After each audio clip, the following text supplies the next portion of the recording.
না বন্ধ নেওয়া যাবে না, ওরা আর্টারি এলে পিট পিট করে।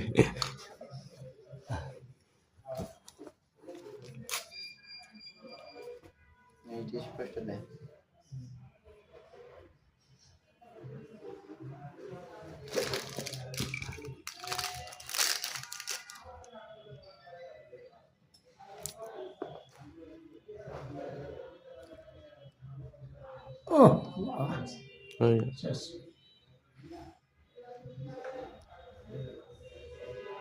আচ্ছা দীপঙ্কর দা, এই অ্যাশ কালারের টিউবে ব্লাড কেন নেওয়া হয়? আরবিএস সিরাম আরবিএস এর জন্য। সিরাম দিয়ে করে। আর এই যে পার্পল কালারে কেন নেওয়া হয়? সিবিসি CBC র গ্রুপিং জন্য। আচ্ছা, আর এই রেড কালারের টিউবে কেন নেওয়া হয়? সকল সিরাম সকল সিরাম টেস্টের জন্য রেড কালার টিউবে নেওয়া হয়। ম্যাক্সিমাম সিরাম, তবে সিরাম ইলেক্ট্রোলাইট বাদে। আচ্ছা, ইলেকট্রোলাইটের জন্য আলাদা টিউব আছে না?